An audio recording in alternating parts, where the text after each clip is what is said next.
Welcome to today's chapter reading of Helplessness. What happens to brothers once we learn our sisters have been sexually abused by our parents? Today I will be reading chapter 24, titled 10 Minutes in Hell, the first 5. Earthquake. Noun. A sudden and violent shaking of ground, sometimes causing destruction as a result of movement within the Earth's crust or volcanic action. Descent. Noun. An action moving downward, dropping, or falling. There are moments which mark your life. Moments you realize nothing will ever be the same. Time is divided into 2 parts, before this and after this. Sometimes you can feel such a moment coming. That's the test, or so I tell myself. I tell myself that at times like that, strong people keep moving forward anyway, no matter what. We're going to find out. John Hobbs. The movie Fallen, 1998. Time, 00:00:00.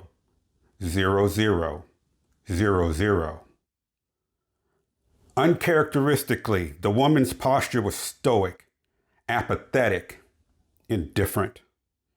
At 5 feet 4 inches tall, the woman had positioned herself at the front of the living room. Standing off to the right of the brown recliner next to the fireplace, her posture gave no suggestion of remorse or repentance. She stood in front of her 2 accusers, defiant. Other than her posture, virtually no physical or emotional signs of irritation emanated from her whatsoever. It was as if whatever was about to happen was so irrelevant, so trivial to her, it couldn't happen fast enough. Seconds before, the woman and her cohort walked quietly into the living room. 8 people had already seated themselves, patiently waiting for them. Intentionally not looking at any of the 8 as they entered, the woman escorted the man across the living room together, taking their positions. As they did, neither one acknowledged the other in the room. Neither said a word. Before the parents entered the room, the last of the woman's 8 children entered. The 4 boys had come in. Excited to hear the latest and greatest news about their singing career, by all accounts, 1977 had been a great year for their singing group, the Whitney family. Like a bullet train, their career had taken off, and nothing and no one could stop it until it reached its final destination, stardom. The year, spectacular things had happened for the Whitney family. The universe had finally seen fit to align the stars in the heavens for them. Their time had arrived. They were on their way to fame, riches, and glory. Over the years, the 8 children had done everything demanded of them. They had put in hours of rehearsals after school, rehearsals on weekends, performances on Friday and Saturday nights, and even Sunday afternoons. They missed many of the things other kids took for granted. For years, they missed the things that define one's childhood, things that are the building blocks for adulthood. They missed birthday parties, parties at homes on the weekends, boyfriends, girlfriends, participating in sports leagues, attending social events with friends, going to the movies, beaches, parks, or even Hollywood or amusement parks on weekends. They had endured a life of poverty to arrive at the doorstep of obtaining everything they had ever dreamed of. All signs indicated they were on their way to the type of stardom most people can't even imagine. As far as the 4 boys were concerned, this was the meeting when they would learn they would be signing the largest contract the recording company out of Detroit had ever offered anyone at that time. Their 4 sisters had already taken their positions in the room. 3 were sitting on the couch, and 1, the oldest girl, was standing inside the round archway leading into the foyer of the living room. Not a word was spoken among the girls when the boys entered. For the brothers, their life-altering meeting happened. Unfortunately, for them, it didn't happen the way they had imagined it would. It had been a strange day in our house on 12th Avenue and Adams Boulevard. Hours prior to the meeting, frenetic, whispered conversations took place throughout the house between my mom and my 4 sisters. Oddly enough, between discussions, bedroom doors slammed. At times, the frenzied whisper was like thousands of agitated bees frantically buzzing because an unwanted intruder had disturbed their hive. From my bedroom, I could hear the bees becoming more and more disturbed as their whispered buzzing grew louder and more agitated as the afternoon wore on. At some point, to keep the volume of the conversation to a minimum and emotions in check, it moved to the small bathroom downstairs off the kitchen. I later learned that moving the conversation to the tiny bathroom was to ensure we 4 drone bees did not hear what was being said between the queen bee and her 2 oldest worker bees, my 2 oldest sisters. Shortly after they went into the bathroom to continue the conversation, I began hearing hollered names of us 4 drones throughout the house. One by one, the names were called out. James, Nikki, Aaron, Daryl. You boys, come into the living room. We've got something to tell you, my oldest sister Brenda yelled. When I entered the room, my 3 youngest sisters were huddled next to each other at the end of the couch. The 3 of them sitting next to each other was nothing new. They were always hanging out together, so I didn't think anything of it. My 2 youngest brothers had entered before me and were sitting next to each other at the far end of the couch. They were looking as eager to hear the good news as I was. James also entered before me. He excitedly stood between the recliner and the couch. The man who came in with the woman eventually occupied the recliner. I was the last to enter the room. When I arrived, it was eerily quiet. So quiet, you could hear a pin drop on the plush, deep green carpet. None of my 7 brothers and sisters were talking.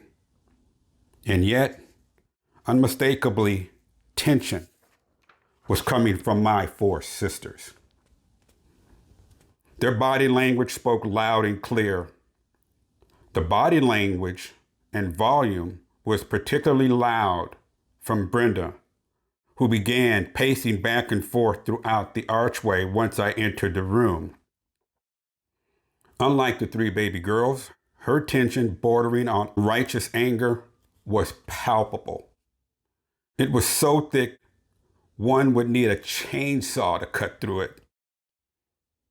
After I took my seat at the far end of the couch next to my 2 youngest brothers, I thought, this is weird. Why aren't the baby girls saying anything? Why is Brenda walking back and forth in front of the archway? It was like some pendulum on a metronome.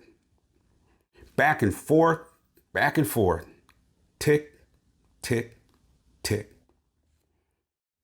With each ticking step, Brenda walked faster, ticking quicker, becoming more and more angry about something. It's like she was building towards a crescendo. What's winding her up? Wait, she's blocking the doorway? Within seconds of my sitting down, the last 2 arrivals entered the room. My oldest sister stopped ticking just long enough so they could pass. Once they were by her, tick, tick, tick. The way Henry and my mom took their positions made me wonder, why is my mom standing in front of the room like that? Why is Henry sitting in a chair with his head down, hands over his face, staring at the ground, rocking back and forth as if he were caught with his hand in a cookie jar? Why is Brenda looking as though she wants to kill him? What's going on? Henry shifted hand positions. He was bent over, his palms now pressed together like a little old lady praying, hoping beyond hope that divine intervention would reach down from the heavens and rescue him from hell. Watching him, I realized what we were here to discuss had nothing to do with our music career. We were here to discuss something horrible. How horrible? I would find out within the next 10 minutes. Looking at my three brothers, I sensed they noticed what I had, that something was dreadfully wrong. We had no idea what was coming at us. It turned out we four boys were the only ones not to know. Sitting down, I had no idea what I was about to hear would irrevocably change my life and the lives of my 7 brothers and sisters forever, in ways none of us could have fathomed.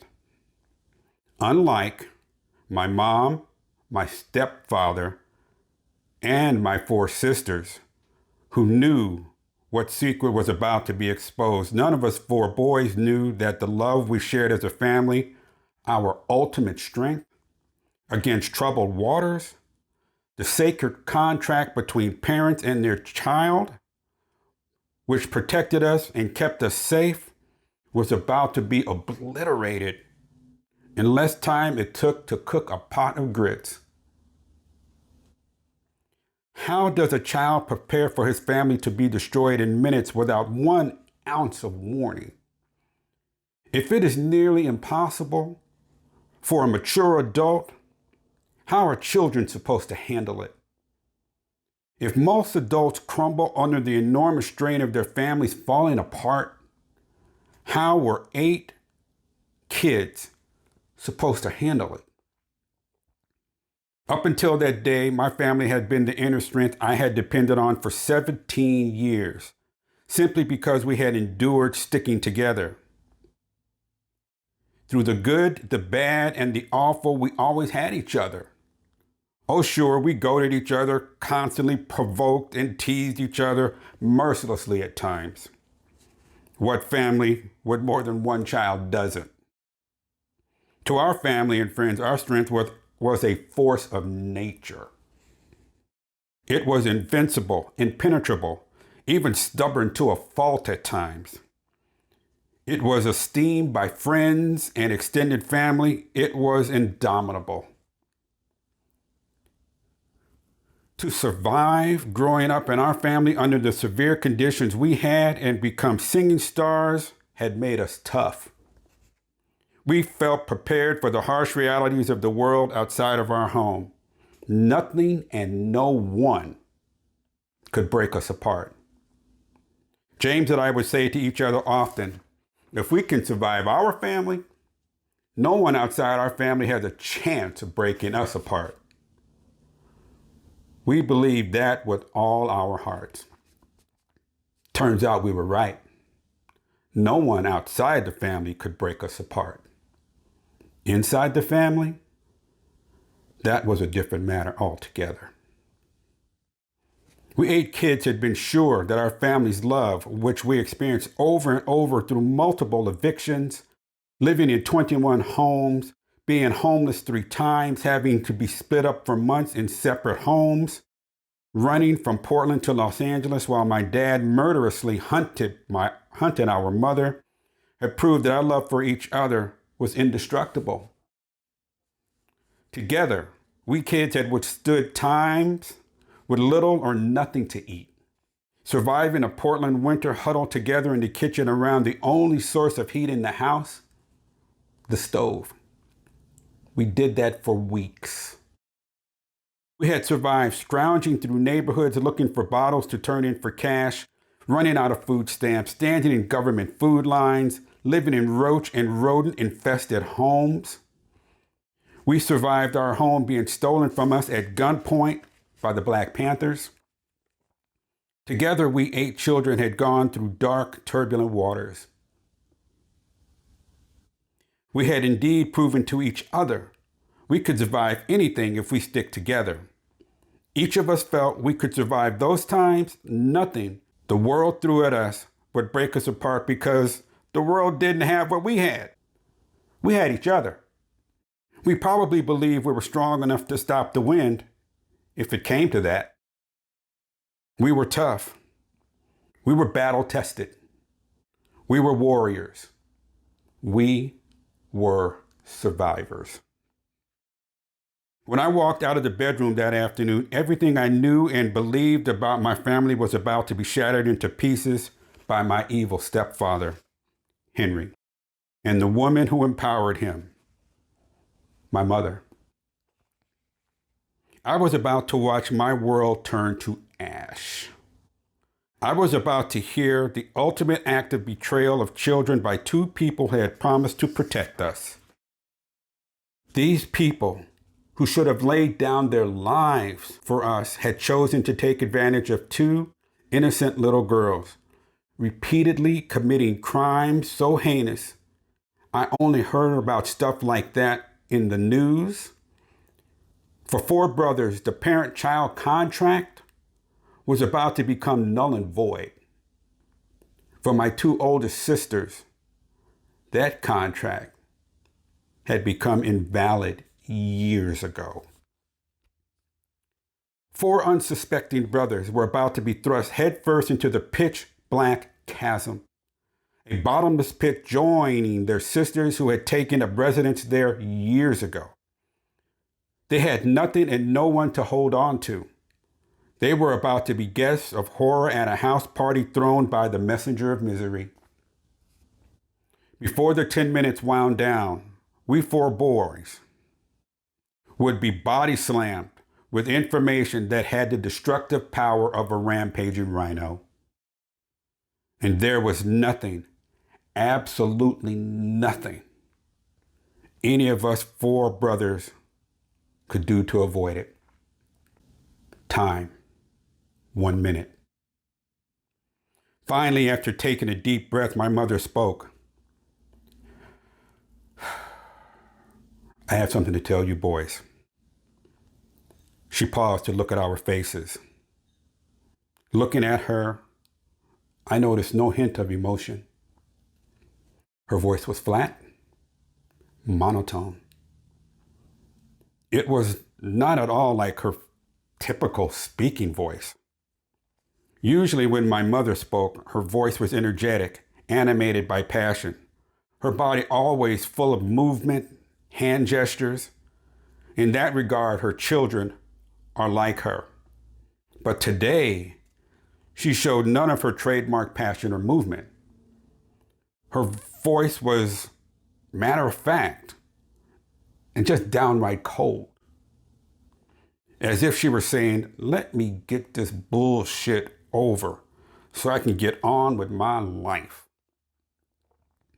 However, even though her voice offered no clues as to how she was feeling, her eyes, slowly roaming the room, gave her away. I could see the anger behind her eyes. She seemed furious at the insult of having to stand in front of her children, fully exposed, to explain what had happened. My mother was the type of person who felt she never had to explain herself to anyone, especially her kids. We answered to her. That was it. It was not the other way around. Glancing around the room, I could see my mother's anger was not aimed at the man sitting in the recliner to the left of her. It wasn't aimed at those of us on the couch or my brother standing next to it. No. Her anger, which she was trying hard to conceal, was reserved for someone special. It was for the sister who was being as defiant as she was, the one refusing to sit down, the one who chose instead to pace antagonistically across the living room archway. My mother's anger at my oldest sister was nothing new. The majority of the time, their relationship was truculent, confrontational. The number of times I saw them rage at each other over the years were too numerous to count. Watching the two of them angry with each other today, big deal. What else is new? But this time it was different. I didn't know it at the time, but not sitting down and instead pacing back and forth across the living room archway, Brenda was dictating the terms of the family meeting. She was in control of the meeting, and my mother knew it. Quietly, all 9 of us waited for my mother to continue speaking as she stood in front of us. It appeared she was choosing her words carefully. Then out of the silence, without the usual preamble or introduction, she began. By the time she was done, I had experienced the longest 10 minutes of my life.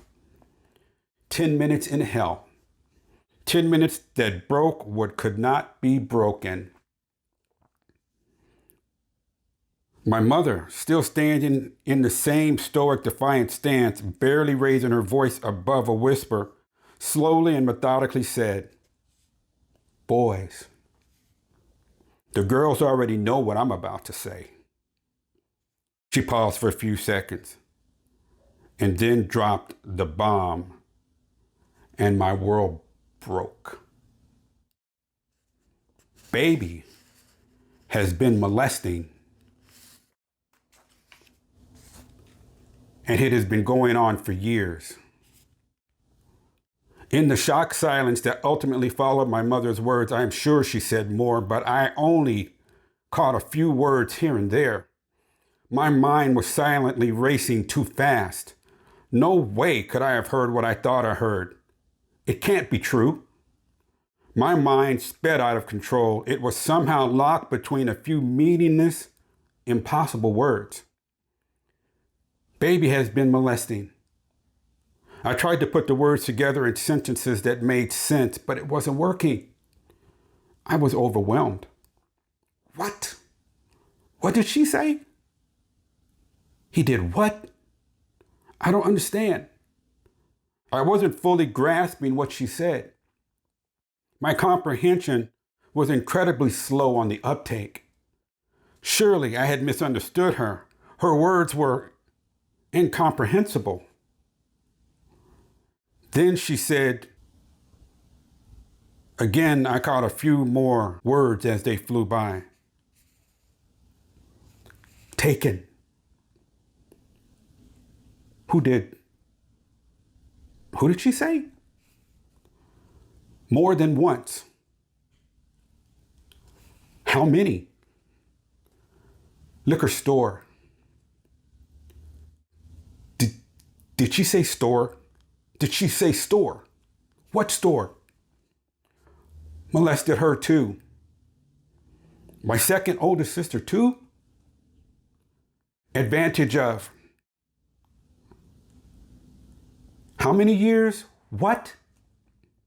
My head was spinning. I couldn't believe what I was hearing. I just found out this more. 2 minutes. Then out of nowhere, my oldest sister, Brenda, violently cut across my mom, bringing a halt to her well-rehearsed, unfeeling, self-controlled, contrived explanation of what had happened. Unprepared for what her oldest daughter did, my mother abruptly stopped talking mid-sentence. It started on 53rd and he did it. Brenda had launched into a seething fit of rage. It caught my mother off guard. We were all caught off guard. Brenda had stopped pacing the room and was viciously pointing a finger at the man sitting quietly with his head down. Afraid to look up at her, Henry rocked back and forth while she screamed at the top of her lungs. Leaning forward slightly and turning my head to the left, I looked at my second oldest sister, Sharon, who was sitting a few feet from me on the couch. Her head was down, and she did not move. He did it! He did it! He did it to her too! Brenda screamed as she continued looking at Sharon. As I turned back to Brenda, she shrieked, "He did it to both of us for years, and Mom, you knew about it. You helped him. You protected him. You never stopped him." Brenda had unleashed an unrelenting diatribe at my mother. Through it all, my mother stood stock still with her teeth clenched, fists balled. Staring at her oldest daughter, she maintained her defiant stance, not saying a word. Mom never once tried to defend herself. She never denied what Brenda said about her, and all she did was look daggers at her. There was no let-up from Brenda. Tears began rolling down her 16-year-old face as she continued hurling words at my mother. "Mom, I told you years ago when I was 11, when it first happened to me on 53rd. I told you and you did nothing to stop him, nothing. I told you it happened. What he was doing to me. How he'd sneak up into my bedroom late at night and take off my clothes, pulling down my panties, exposing himself, touching me, and making me do." My mind was backpedaling. Even if Henry had done that, Mom would have stopped him.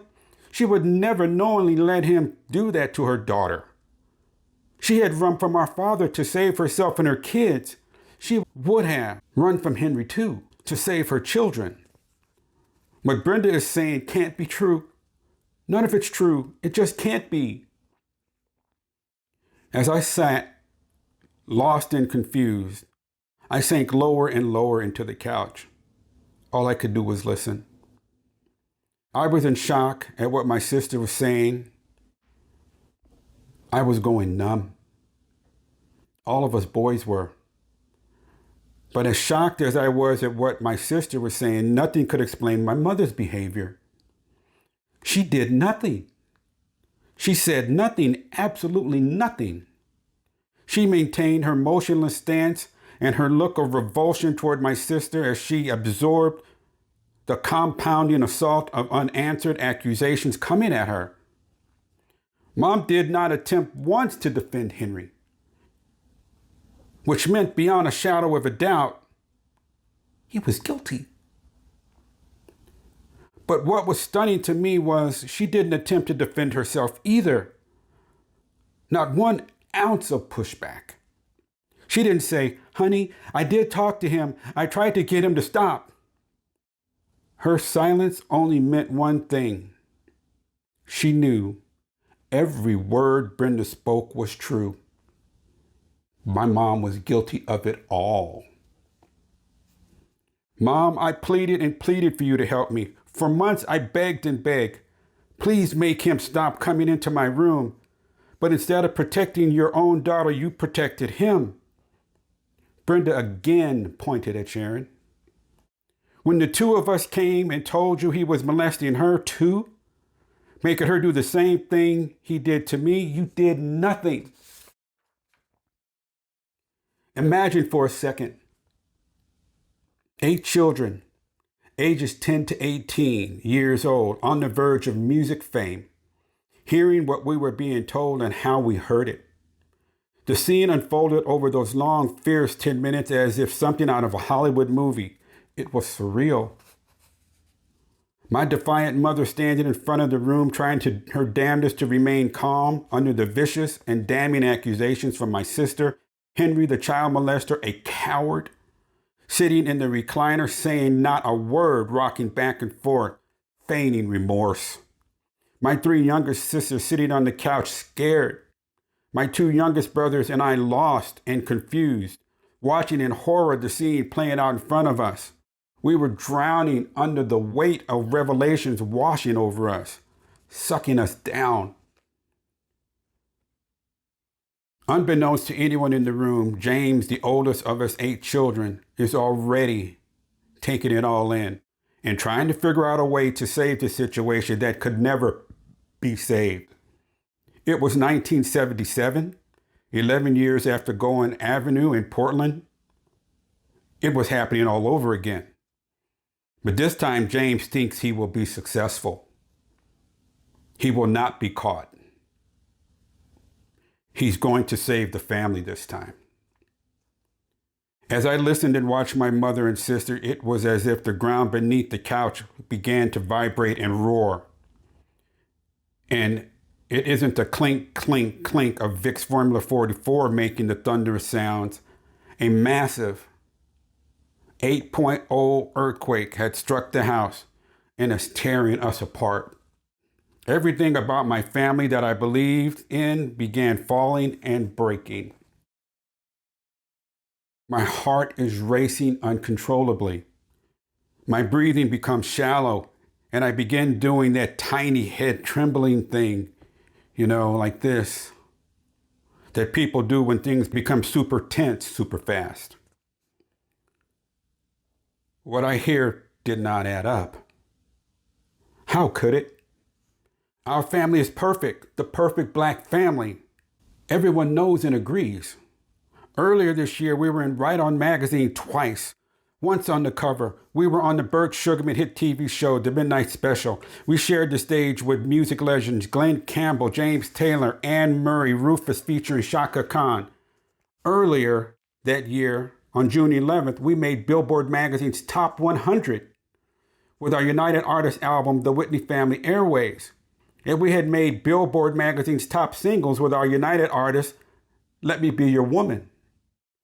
We were in newspapers and magazines. We were traveling and having an exciting time. We were the perfect family, the ideal Black family. What I'm hearing is not us. Not at all. I would know if it were true. I would know it. Without warning, the first earthquake of what was to be 4 in 10 minutes had hit, and it was a powerful jolt to the gut. Sitting on the couch patiently, we were all being told our 2 older sisters had been molested for years by our stepfather. What the hell? The more I heard and the more I saw, the more mentally and emotionally disoriented I became. Am I to understand that the villains in my life, those people who could stop my family from achieving our dreams of fame and fortune, are not the people outside my family? The villains are the people inside. My mother and my stepfather, Henry? 3 minutes. Before I could wrap my head around Henry's molesting my 2 sisters, the second earthquake, 8.4, on the emotional Richter scale, came barreling through the house, fraying my nerves even more. Mom knew all about it. Not only did she know, she had protected him for years. Her lack of action emboldened him. Her silence was an unspoken encouragement. It was constant. She permitted it to happen. She was complicit. What the fuck? Stunned disbelief showed on the faces of all us brothers as I sat there watching all this unfold. So much raw, unvarnished, righteous emotion for Brenda engulfed the room. One thing was for sure, what was unthinkable seconds ago, the end of my family, was inevitable. We were about to be broken. Unfortunately, the total shattering of my family was not happening during those 10 minutes. Total destruction would take place over 40 years, with collateral damage reaching down into our next generation. As my sister continued unfolding years of pent-up anger, hatred, and loathing, my mother was trying to respond, trying to interrupt and slow Brenda's barrage. However, she would not be derailed by anyone in the room, least of all my mother. Then, sounding like a sniveling dog, Henry, the pedophile and child molester, tried to talk. With his head down, whimpering like a coward, he attempted to give a disgraceful apology for what he had done to my sisters. Hoping for sympathy and forgiveness, he tried to offer a pathetic, heartfelt remorse, complete with fake tears. But like my mother, he too was savagely cut off by my sister. Raising her voice even louder, she screamed and pointed wildly at him. "No! You can't talk. How dare you? Don't you ever say another word to me again." She was furious that he would have the nerve to speak. "How dare you give an apology for sexually assaulting and raping me for 6 long years?" My sister bore down on Henry with such anger her wrath had gone to another level. After years of being forced into silence and submission by her molester with threats, she was finally unchained. Her time for fighting back and reclaiming her power had finally arrived after years of torture. After years of watching my mother turn her brothers against her by telling them she lies about everything. Don't believe a word she says. Or she's unstable. My older sister was not to be denied today. The last time I had seen anger, righteous or not, like my sister was unleashing right now, was in Portland in 1966 when my dad was chasing my mother around the dining room table, trying to kill her while swinging that long purple vase at her head over and over, yelling, "Woman, I killed one man, I will kill you too." It was reminiscent of 1966 when I was 7, watching in horror. It was on that day that fear and confusion had consumed my life. I was too young to understand what was happening when my mother made her escape from my father days later. However, on this day, in 1977 on 12th Avenue, understanding did not take years, months, or days to arrive. It arrived in minutes. When families experience molestation tragedies like I was exposed to, what gets lost is the entire family, not only those who are actually molested, everyone's victims. Collateral damage is everywhere. As we try to grasp a situation, fighting to keep our emotions in check, it's overwhelming. Our ability to think clearly is smothered by fear. Watching and listening, I wanted to scream. I wanted it to end. But the unsolicited information kept coming and coming and coming. There was nowhere to run, nowhere to hide. I literally felt helpless. 4 minutes, 30 seconds. Once my sister had stopped unloading years of pain and torment, my mother spoke again in that flat, uncontrolled manner. "He'll have to leave the house. He will have to go." And like that, relief. Warm, incredible, gentle relief swept through the room. Mom had finally come to our side. It was like the freezing air had taken over the room, was instantly replaced with warm summer breeze of hope. At that moment, my sister knew my mother was standing up for them. At that moment, they knew they could sleep knowing the molester would never sneak into their rooms in the dead of night to pleasure himself. He would no longer be able to take them to a secluded location, get them drunk, or slip a drug into their soda, guaranteed that he would have their way with them. At that moment, Mom was finally rescuing them like she rescued herself from our father in Portland. Gone would be the days that Henry would fantasize about his stepdaughters when we were at parties, picnics, visualizing them with no clothes on and what he planned to do to them that night. He would no longer be able to imagine them as they sang and danced in front of him during our shows. Mom said, "He will have to leave the house. He will have to go." After 6 years, my older sisters begging and pleading with my mother to get rid of him and doing nothing, The monster of my two oldest sisters' nightmare was finally being vanquished. Immediately following my mother's words, the room went silent. Looking around at my sisters and brothers, I could tell comprehension began to register on all their faces. He was leaving. The meeting would be over. I could take a deep breath. The meek had indeed inherited the earth. An uneasy calm had settled over the living room. We kids just sat there, not sure what to do next. Then out of the stillness that settled over the room after my mother's words, the voice of one of my brothers rocketed through the room and shook the house. Quake number 3, measuring 8.6, was the one no one was expecting. Ever. My older brother James had always been an easygoing guy. He was always calm, relaxed, cool, collected, the type of guy who never ever had a problem with anybody. He only wanted to make people happy. On this day, all that would change for him. What he was about to say and do would forever redefine every relationship we 8 kids had with each other. Its impact would reverberate throughout every relationship we had with everyone, old and new, for the rest of our lives.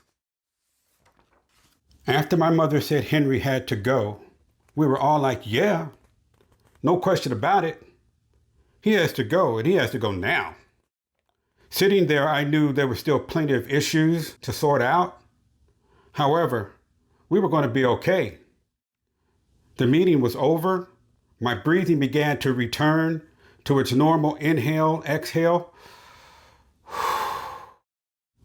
That rhythm, and my heart stopped racing. We could all relax a little. No more emotional earthquakes. After Mom had put an end to the earthquakes, James spoke 3 words that ultimately crushed all my sisters. Those 3 words, like a noose, were placed over the heads of all 4 brothers too, slipping down and tightening around our necks.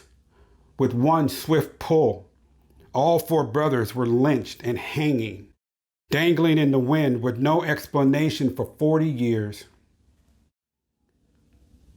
We other 3 brothers, who had not said a word, would become a different type of collateral damage.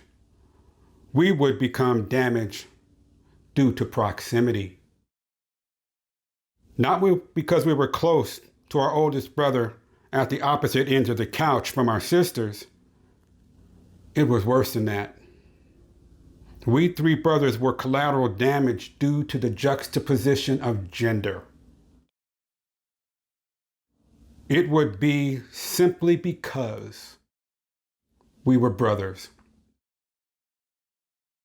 James, the oldest of us, is probably the gentlest of us. He goes out of his way not to cause harm, even when it's warranted. He usually avoids confrontations with his family at all costs. He has always been that way. On the other hand, I will meet things as they come. If you bring hostilities to my door, I will try to diffuse it. If that doesn't work, I will simply avoid you. If that doesn't work, I will push back with force if necessary. My patience only lasts so long. Once someone has stepped over my breaking point, it is difficult to get back in my good graces. But everything my older brother says is typically delivered with care and kindness. He believes in giving people second, third, and fourth chances. He always tries to mitigate situations even at his cost. On the day we boys found out about our sisters being molested by our stepfather, what my brother said as he saw our family being torn apart and our singing careers going down the tubes cost him dearly. It cost all four of us brothers. My oldest brother's motivation in his life has always been attached to his view of my mother. She was and is his one true hero. For him, she ranked as superhuman, a single mother who ran from our father to save herself and her children. My older brother saw our father physically beat and verbally abuse her many, many times as a little boy. When she ran to Los Angeles with her 8 babies in tow, it had no idea how she was going to survive. In that instant, she became his superhero. He believed she could do no wrong. He always wanted to please her, once telling me if I ever thought about doing anything or saying anything away from the house that I knew Mom wouldn't like, I didn't do it. I always wanted her to be proud of me. He told me after she left Portland with 8 babies to raise on her own, he wanted her to know she always had someone on her side no matter what. He had always taken her side or tried to see things from her point of view, even when he knew she was dead wrong and even lying. He said, "Nick, when Mom didn't speak a viewpoint, I looked for nonverbal cues through her body language to see if I could tell how she wanted me to react." He wanted to be the one man in her life she could always depend on to be there for her when times are tough. "Nick, I just felt Mom always needed someone watching her back so she would not feel alone." Having witnessed our biological dad in action, I understand why my brother felt he needed to be there for my mother. As the second oldest of us, I understood why he felt he needed to wear the garments of both protector and son.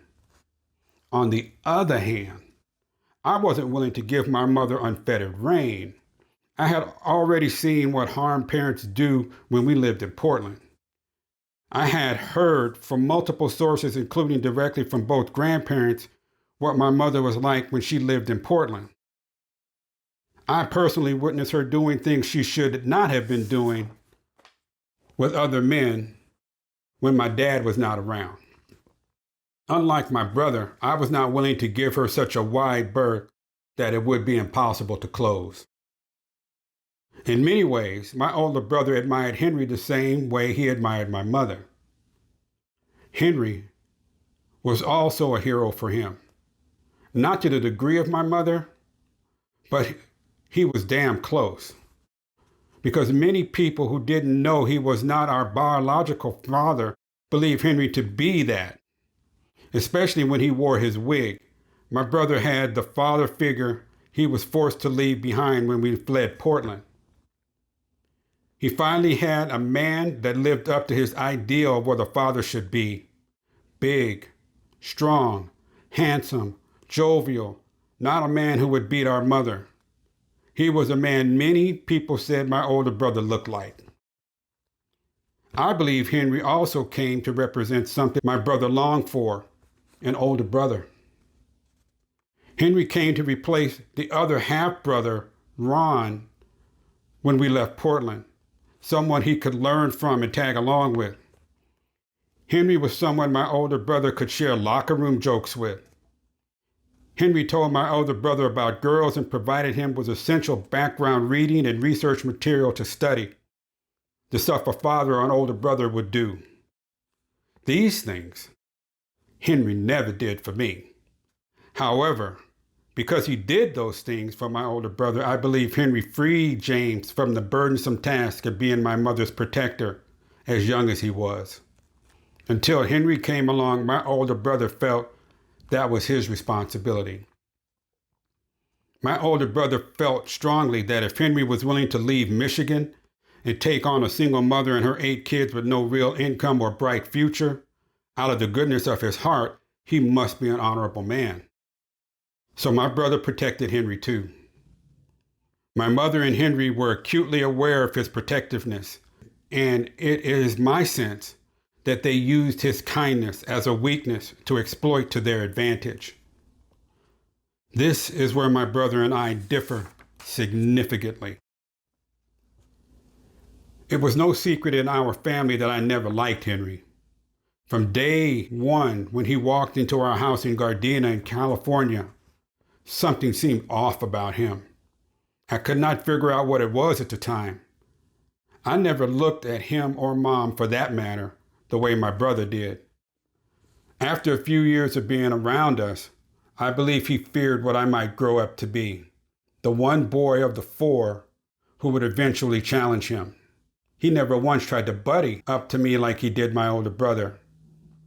In 17 years that he was with us, twice, I accidentally called him Dad, and like a house elf, I punished myself for doing it.